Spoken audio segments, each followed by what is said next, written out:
আমরা আগের দিন দ্রবণ করাচ্ছিলাম, আজকে দ্রবণের দ্বিতীয় দিন। সম্পৃক্ত দ্রবণ কাকে বলে, কি করেছিলাম? সম্পৃক্ত দ্রবণের সংজ্ঞাটা করেছিলাম নির্দিষ্ট উষ্ণতায়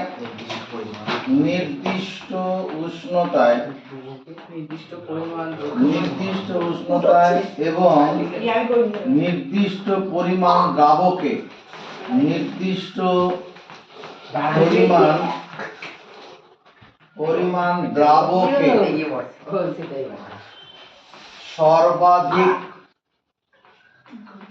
সর্বাধিক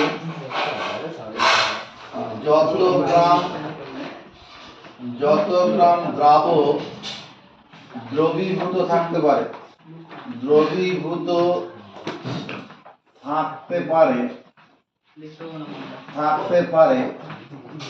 তা থাকলে উৎপন্ন দ্রবণটিকে বলে সম্পৃক্ত দ্রবণ। সম্পৃক্ত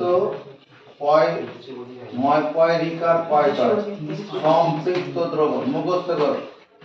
নির্দিষ্ট উষ্ণতায় এবং নির্দিষ্ট পরিমাণ দ্রাবকে সর্বাধিক যত গ্রাম দ্রাবক দ্রবীভূত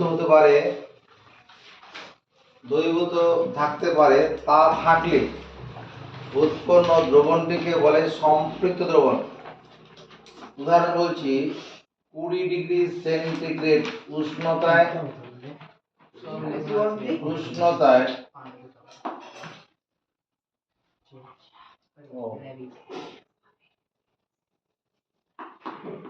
20 ডিগ্রি সেন্টিগ্রেড উষ্ণতায় 100 গ্রাম জলে 20 ডিগ্রি সেন্টিগ্রেড উষ্ণতায় 100 গ্রাম জলে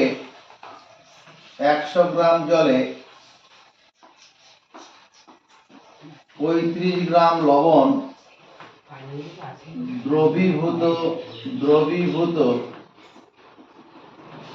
দ্রবীভূত থাকলে কি হয়? সম্পৃক্ত দ্রবণ তৈরি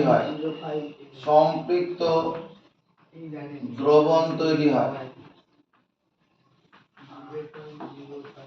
20 ডিগ্রি সেন্টিগ্রেড উষ্ণতায় 100 গ্রাম জলে 35 গ্রাম লবণ দ্রবীভূত থাকলে সম্পৃক্ত দ্রবণ তৈরি হয়। মুখস্থ করো।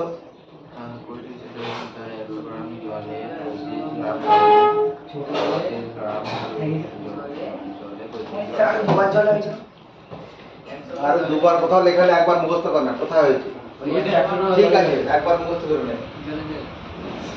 20 ডিগ্রি সেন্টিগ্রেড উষ্ণতায় 100 গ্রাম জলে 35 গ্রাম লবণ, 35 গ্রাম লবণ লেখা হয়, 35 গ্রাম লবণ মানে খাদ্য লবণ যেটা আমাদের আছে, আমরা যে লবণটা খাই রান্না করে, দ্রবীভূত থাকলে সম্পৃক্ত দ্রবণ তৈরি হয়। মানে যদি এখানে তোমাকে যদি 100 গ্রাম একটা জল দেওয়া হয়, এখানে কতটা জল আছে? 100 গ্রাম জল আছে। এর মধ্যে যদি 35 গ্রাম লবণ দেওয়া হয়, সেই 35 গ্রাম লবণ দিয়ে ঘাঁটলে পরে কি হবে?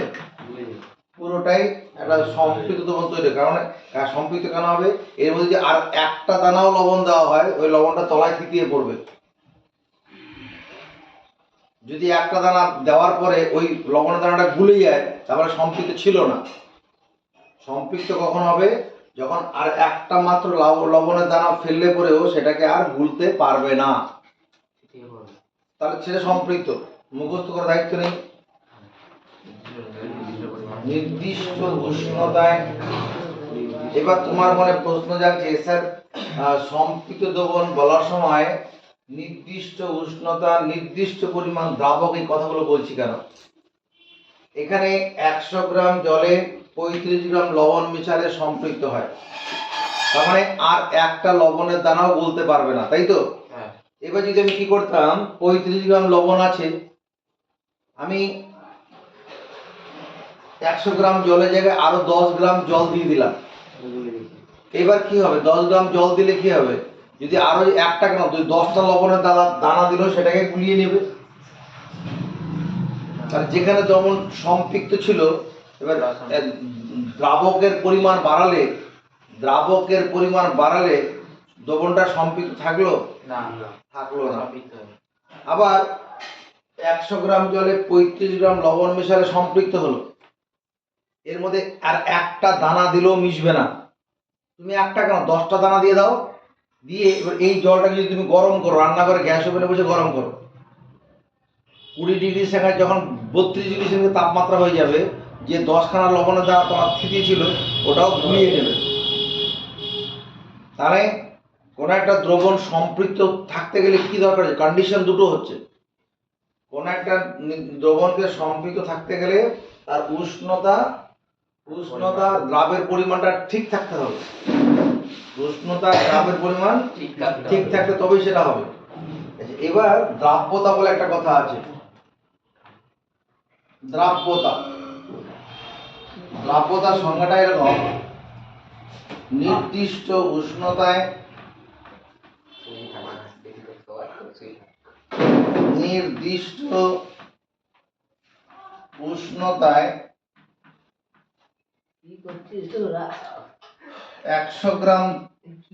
একশো গ্রাম দ্রাবকে সর্বাধিক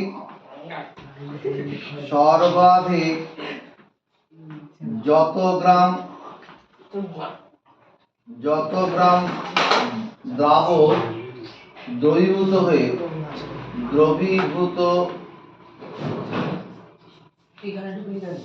হয়ে নির্দিষ্ট উষ্ণতায় 100 গ্রাম দ্রাবকে সর্বাধিক যত গ্রাম দ্রাবক দ্রবীভূত হয়ে সম্পৃক্ত দ্রবণ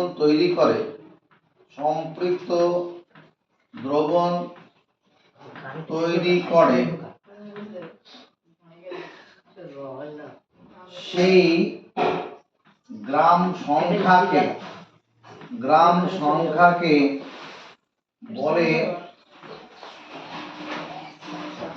বলে ওই উষ্ণতায়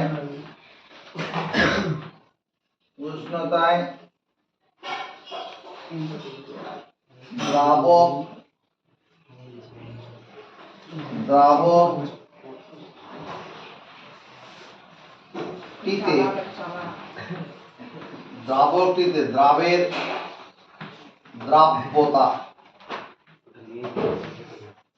কথাটা মুখস্থ করার চেষ্টা করবো। নির্দিষ্ট উষ্ণতায় 100 গ্রাম দ্রাবকে সর্বাধিক যত গ্রাম দ্রাবক দ্রবীভূত হতে পারে। এখানটায় দেখো 100 গ্রাম জল দিলে পরে আমার এই 35 গ্রাম লবণ কি হলো, দিলে পরে সম্পৃক্ত দ্রবণ তৈরি করে দেবে। সর্বাধিক 35 গ্রাম লবণে দ্রবীভূত হতে পারবে। 35-এর জায়গায় 35.5 গ্রাম দিলে হবে না। সর্বাধিক যত গ্রাম দ্রাবক দ্রবীভূত হতে পারে, দ্রবীভূত হয়ে সম্পৃক্ত দ্রবণ তৈরি করে, সেই গ্রামে প্রকাশিত সংখ্যাকে হবে,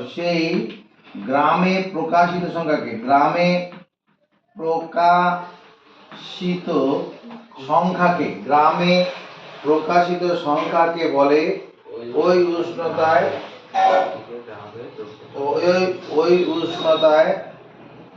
দ্রাবকটিকে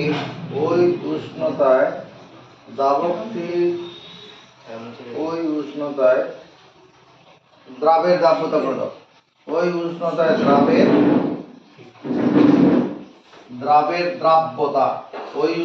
দ্রাবের দ্রাব্যতা, যেমন 20 ডিগ্রি সেন্টিগ্রেড উষ্ণতায়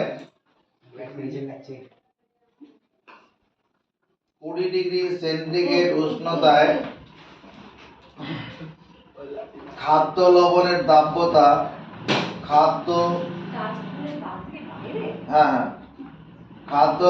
দ্রাব্যতা কত, 35 বলতে বোঝায় 20 ডিগ্রি সেন্টিগ্রেড উষ্ণতায় খাদ্য লবণের দ্রাব্যতা কত, 35। 20 ডিগ্রি সেন্টিগ্রেড উষ্ণতায় খাদ্য লবণের দ্রাব্যতা 35 বলতে বোঝায় কি বোঝায়, তোমার 20 ডিগ্রি সেন্টিগ্রেড উষ্ণতায় 100 গ্রাম জলে 35 গ্রাম লবণ, এখানে লবণ বলতে খাদ্য লবণের কথা বলছি, 35 গ্রাম লবণ দ্রবীভূত থাকলে উৎপন্ন দ্রবণটি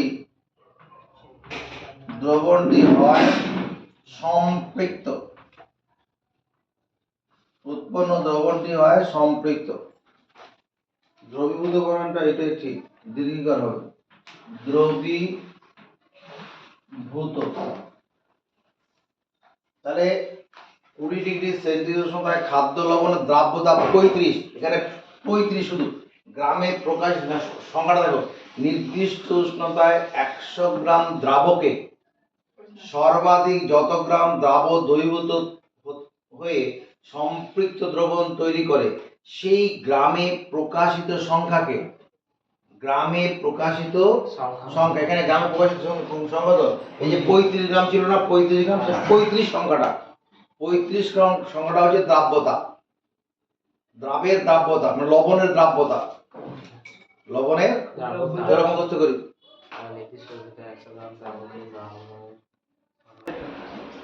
আমরা এই যে দ্রাব্যতার সংজ্ঞাটা বললাম, এখানে নির্দিষ্ট উষ্ণতার উল্লেখ করলাম কেন? দ্রাব্যতার সংজ্ঞাতে নির্দিষ্ট উষ্ণতার উল্লেখ করা হয় কেন? দ্রাব্যতার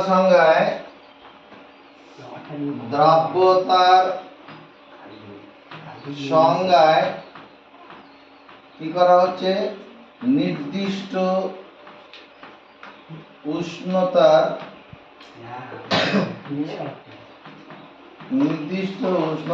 উল্লেখ করতে হয়,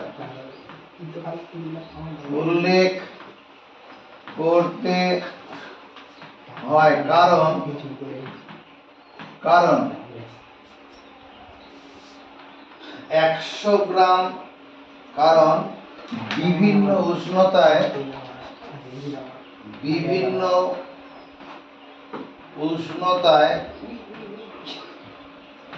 100 গ্রাম দ্রাবককে সম্পৃক্ত করতে কি লাগে? ভিন্ন ভিন্ন দ্রাবক, ভিন্ন ভিন্ন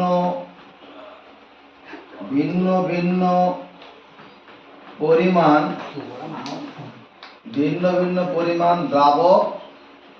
দ্রাবক প্রয়োজন, ভিন্ন ভিন্ন পরিমাণ দ্রাবক প্রয়োজন। ব্যাপারটা এইরকম, 100 গ্রাম জল আছে, 20 ডিগ্রি সেন্টিগ্রেড উষ্ণতা দিলে পরে 35 গ্রাম সর্বাধিক লবণ দ্রবীভূত করবে। জল 100 গ্রামই আছে, যদি ওটা গ্যাস ওভেনে বসিয়ে যদি উষ্ণতা বাড়ানো হয় তাহলে 35 গ্রামের জায়গায় দেখা যায় 37 গ্রাম লবণ দ্রবীভূত করে দেবে উষ্ণতা বাড়ানোর জন্য।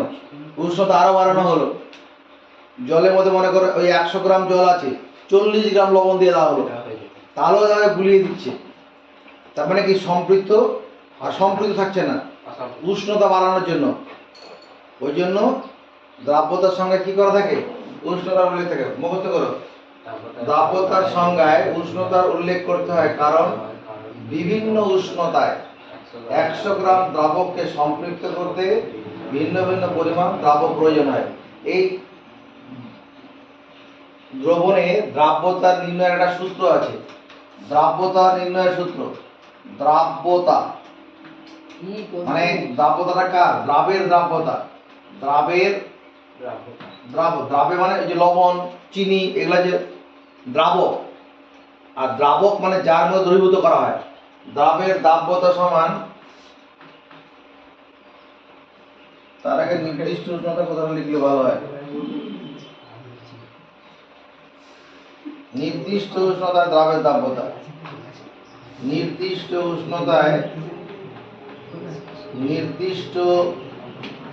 উষ্ণতায় দ্রাবের দ্রাব্যতা, নির্দিষ্ট উষ্ণতায় দ্রাবের দ্রাব্যতা, এটা সমান হচ্ছে সম্পৃক্ত দ্রবণে অঙ্ক করতে গিয়ে লাগবে সম্পৃক্ত দ্রবণে দ্রাবের পরিমাণ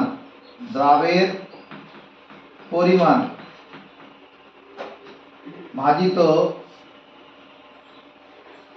দ্রাবকের পরিমাণ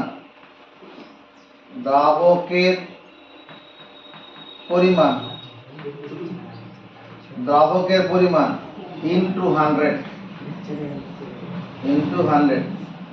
সম্পৃক্ত দ্রবণে দ্রাবের পরিমাণ ভাজিত দ্রাবকের পরিমাণ ইনটু 100। এটা কি নির্দিষ্ট উষ্ণতার দ্রাবের দ্রাব্যতা বের করার সূত্র। যেমন ব্যাপারটা এরকম হবে, যেমন 20 ডিগ্রি সেন্টিগ্রেড উষ্ণতায় লবণের দ্রাব্যতা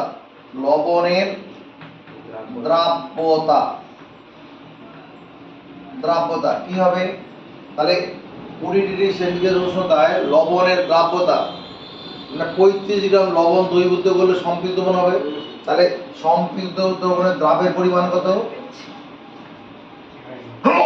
35 গ্রাম। দ্রাবকের পরিমাণ কত? 100 গ্রাম।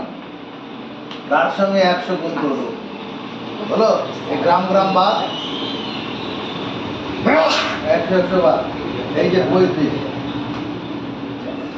এবার এটা তো আমি 35 গ্রাম 100 গ্রাম নিয়ে দিলাম। এবার যদি সবসময় যে দ্রাবকের পরিমাণ সবসময় 100 গ্রামে নট নেসেসারি, 180 গ্রাম দ্রাবক হতে পারে, 180 গ্রাম দ্রাবক হতে পারে। তাহলে তাকে সম্পৃক্ত করার জন্য দ্রাবের পরিমাণ কত হবে সেটা আমার কোশ্চেনে দেওয়া থাকবে। দ্রাবক 180 গ্রাম, তখন সম্পৃক্ত দ্রবণে দ্রাবের পরিমাণটা দেওয়া থাকবে। সেখান থেকে এই সূত্রটা প্রয়োগ করলে কি হবে? দ্রাব্যতা নির্ণয় করা যাবে। চলো মুখস্থ করি, দ্রাব্যতা নির্ণয় সূত্রটা মুখস্থ করি।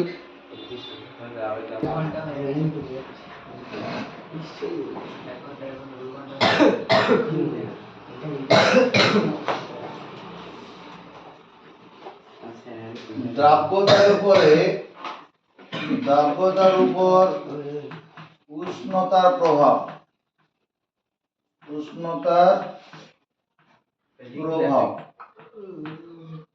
1 নম্বর, উষ্ণতা বৃদ্ধিতে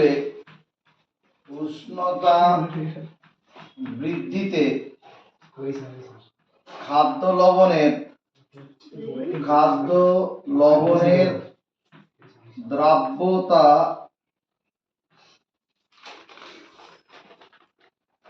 সামান্য বাড়ে।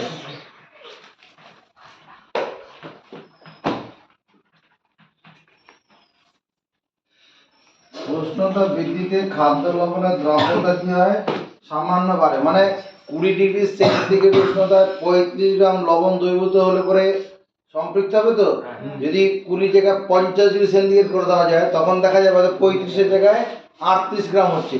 এরকম হবে না যে আমি এদিকে 30 ডিগ্রি সেন্টিগ্রেড উষ্ণতা বাড়িয়ে দিলাম, দ্রাব্যতা কি হবে 35 জায়গায় 45 কি 50 গ্রাম হয়ে গেল, হবে না।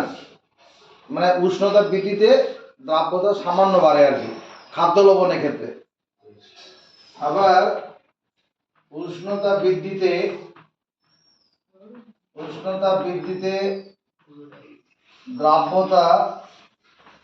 দ্রাব্যতা বাড়ে। যত উষ্ণতা বাড়াবো তত দ্রাব্যতা বাড়বে। পটাশিয়াম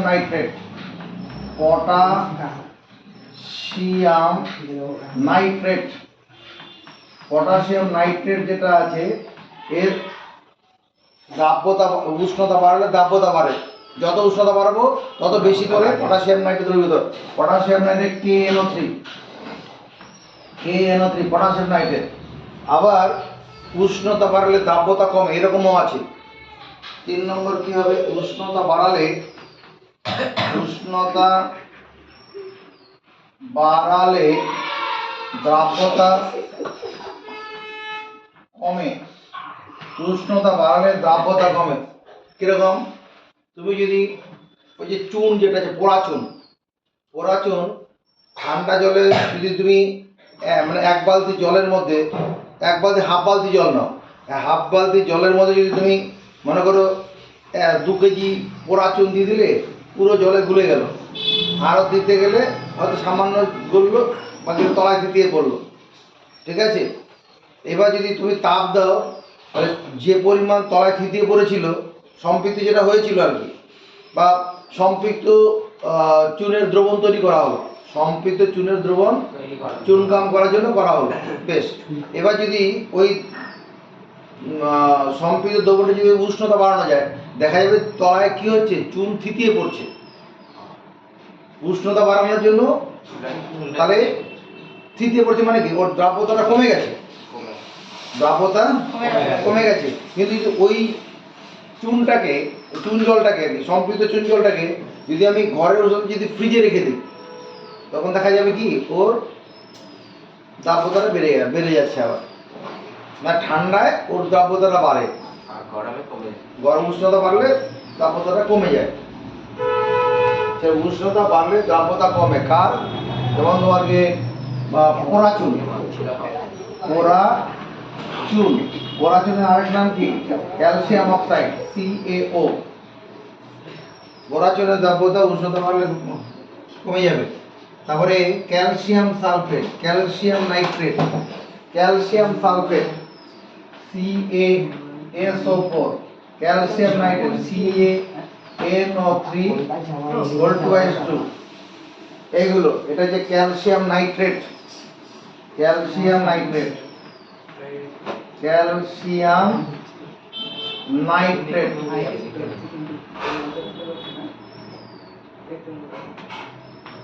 তলায় কাটত বুঝছে। এবার আমরা পড়বো কেলাস,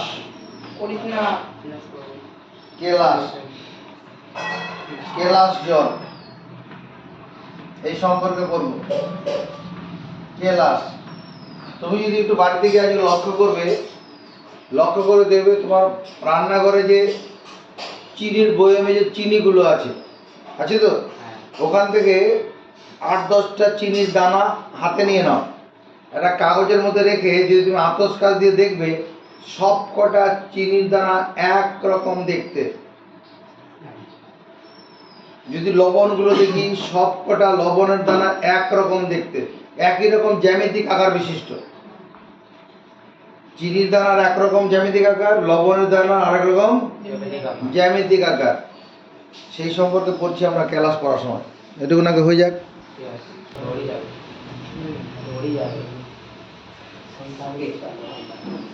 এবার আমরা পড়ছি কেলাস।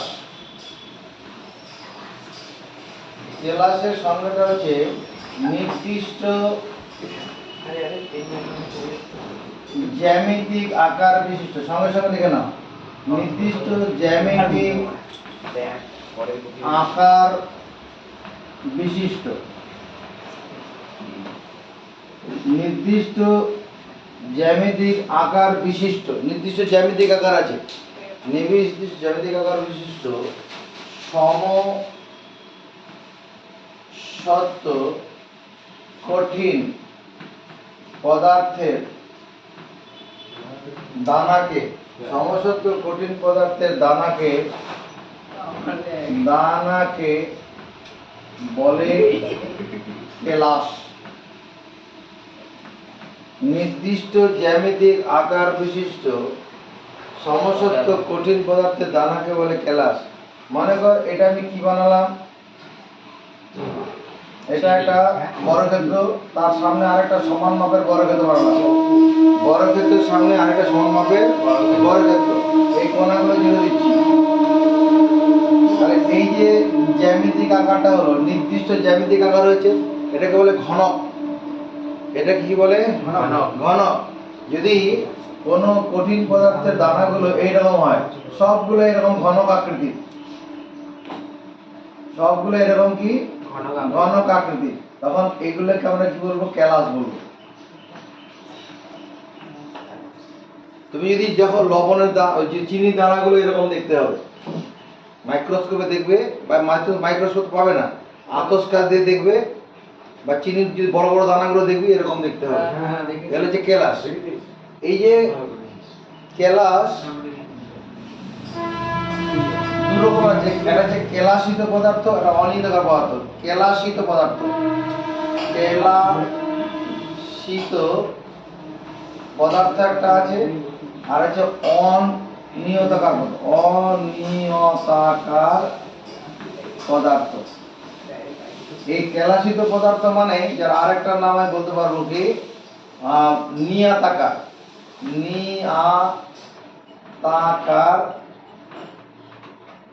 পদার্থ। মানে যে সমস্ত পদার্থের নির্দিষ্ট জ্যামিতিক আকার আছে, যেসব পদার্থের কি আছে নির্দিষ্ট জ্যামিতি, তাদের বলে কেলাসিত পদার্থ। এই কেলাসিত পদার্থ যেসব পদার্থের দানাগুলো নির্দিষ্ট জ্যামিতিক আকার আছে, যেসব পদার্থের দানাগুলো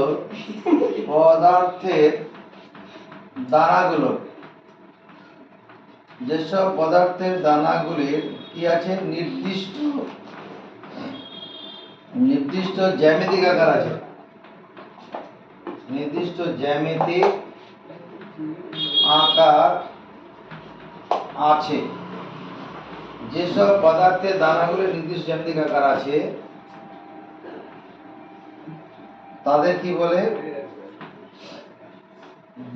কেলাসিত পদার্থ।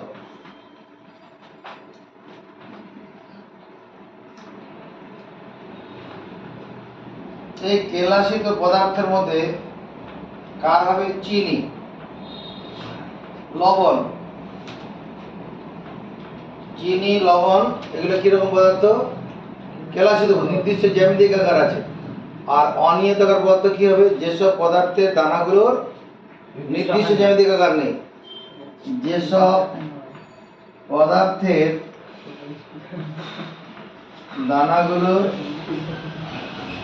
নির্দিষ্ট জ্যামিতিক আকার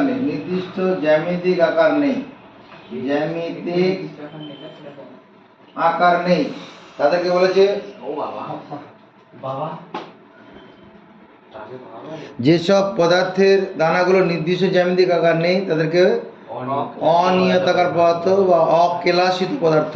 যেমন ধর চিনি, এই যে বলছি ময়দা, আটা, এগুলো কি? তারপরে ধর ওই যে পিচ, এগুলো অনিয়তাকার পদার্থ। কতগুলি কঠিন পদার্থের সম্পৃক্ত জলীয় দ্রবণ থেকে কেলাস গঠনের সময় ওই কঠিন পদার্থের প্রতিটি অণু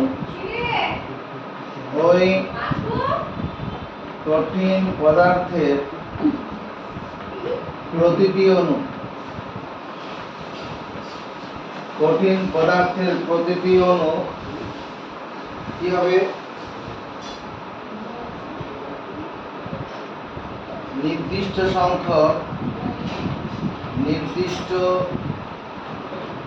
সংখ্যক জলের অণুর সঙ্গে রাসায়নিক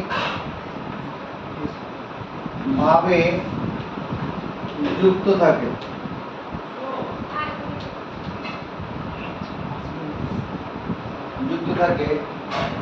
রাসায়নিকভাবে যুক্ত থাকে বা রাসায়নিকভাবে যুক্ত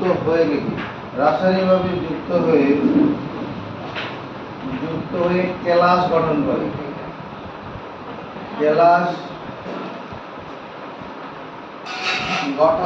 দাড়ি কেলাসে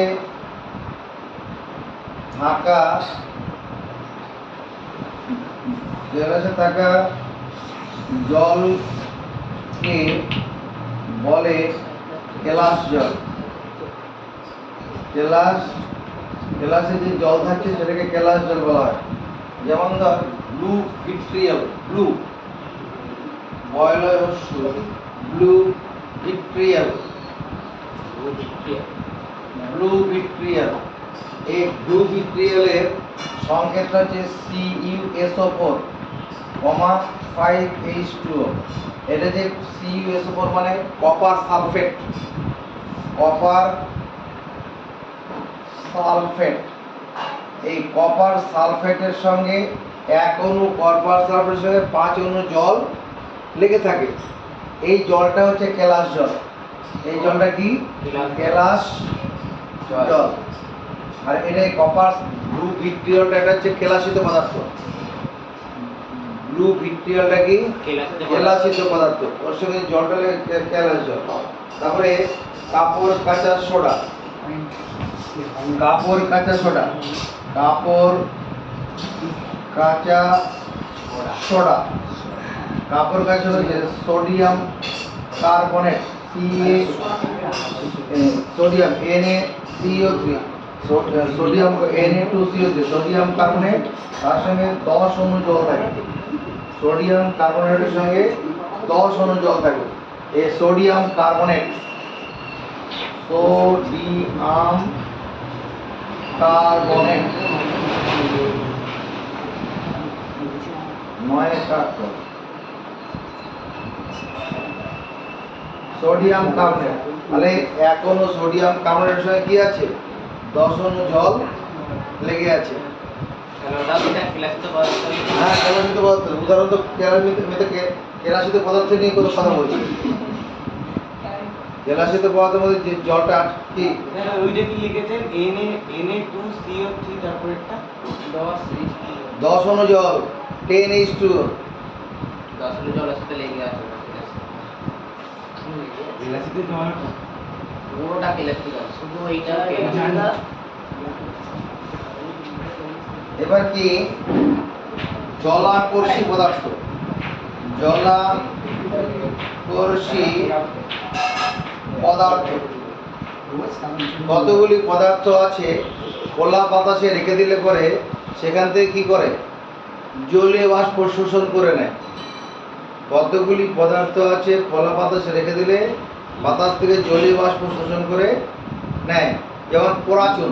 একটা পোড়াচুন তুই শেরাফুলি হাঁটতে তোর বাবাকে নিয়ে আসতে বলবি, 5 টাকা চুন কিনে নিয়ে আসতে বলবি। ওই চুনটা যদি কি করা যায়, একটা কাগজের মধ্যে রেখে দেওয়া যায়, টেবিলে বা মেঝেতে যে কোনো জায়গায় যদি রেখে দাও, পরের দিন দেখবে ওই চুনের ডেলাটা কি হয়েছে? ভেঙে গেছে, গুঁড়ো গুঁড়ো হয়ে গেছে। গুঁড়ো হওয়ার কারণ কি? ওইটা বায়ুমণ্ডলে যে জলীয় বাষ্প আছে ওখান থেকে জল শোষণ করেছে। তাহলে পোড়া চুনটা কিরকম পদার্থ? জলাকর্ষী পদার্থ। তাহলে কতগুলি পদার্থকে খোলা বাতাসে রেখে দিলে সেখান থেকে জলীয় বাষ্প শোষণ করে। কতগুলি পদার্থ আছে, কতগুলি নয়, যে পদার্থগুলি লিখি, যে পদার্থগুলি কি করবে? খোলা বাতাস থেকে, খোলা বাতাস থেকে জলীয় বাষ্প শোষণ করে, জলীয় বাষ্প শোষণ করে। যে পদার্থগুলি খোলা বাতাস থেকে জলীয় বাষ্প শোষণ করে, জলীয় বাষ্প শোষণ করে,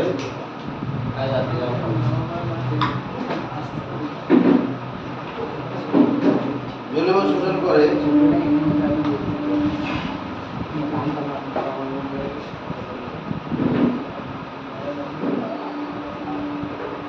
জলীয় বাষ্প শোষণ করে, কিন্তু শোষিত জলে দ্রবীভূত হয় না,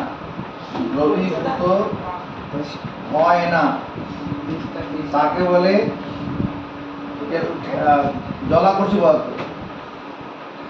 জলাকর্ষী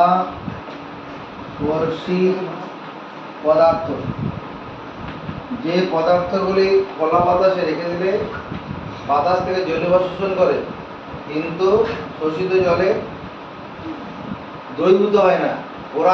পোড়াচুনকে খোলা বাতাসে রেখে দিলে কি হবে? ডাস্ট হয়ে যাবে।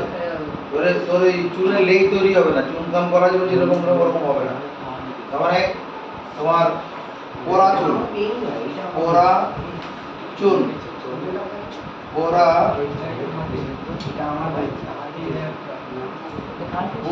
হলো জলাকর্ষী পদার্থ। পোড়াচুন ছাড়া অনাদ্র কপার সালফেট, অনাদ্র কপার সালফেট,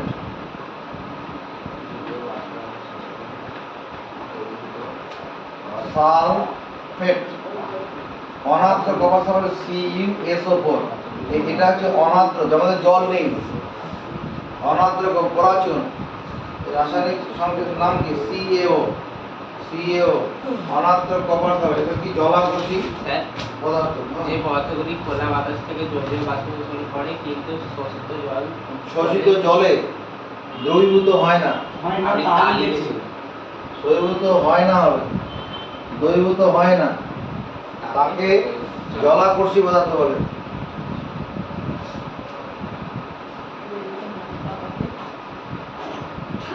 এবং উল্টোটা আছে, উত্তেগী পদার্থ আছে। উত্তেগী পদার্থ, উত্তেগী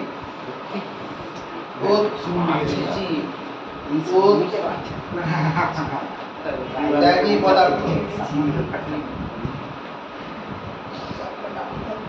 উত্তেগী পদার্থটা কি উল্টোটা হবে, যে সমস্ত পদার্থগুলি বা যে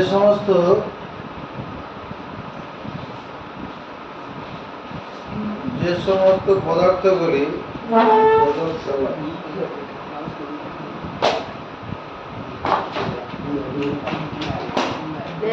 সোজা হয় না, দেখতে পাচ্ছেন না? সোজা হয় না, দেখতে পাচ্ছি। দেখতে তো পাচ্ছি। কোথা দেখতে যে সব শোধক,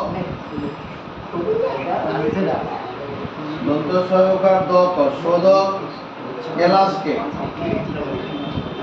কেলাসকে খোলা বাতাসে রেখে দিলে, খোলা বাতাসে রেখে দিলে, শোধক কেলাস মানে যাদের মধ্যে জল আছে, যাদের মধ্যে যেসব শোধক কেলাস খোলা বাতাসে রেখে দিলে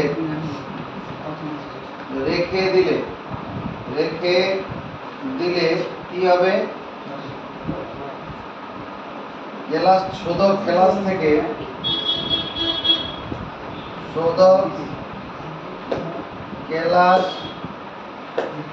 থেকে এক বা একাধিক জলের অণু কি হয়ে যাবে?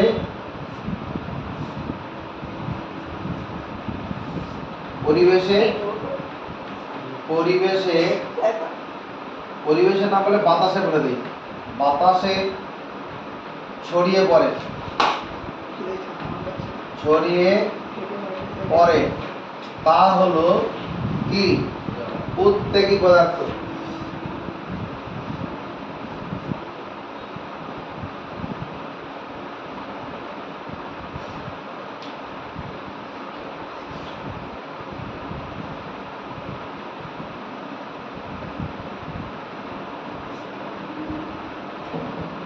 স্কুলে যাবে।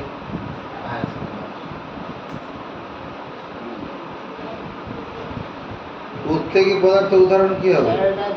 এটা হচ্ছে তোমার কাপড় কাচা সোডা, হ্যাঁ? হ্যাঁ, বাতাসে ছড়িয়ে পড়ে। উদাহরণ কি? কাপড় কাচা সোডা,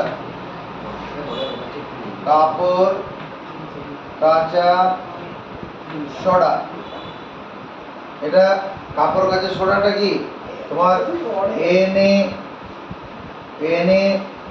Na2CO3, 10H2O। এটা যদি খোলা বাতাসে রেখে দেই, এখানে 10 অণু জল আছে, তার কিছুটা জল কি হবে? পরিবেশে ছড়িয়ে পড়ে যায়। এটা হচ্ছে উত্তেগী পদার্থ।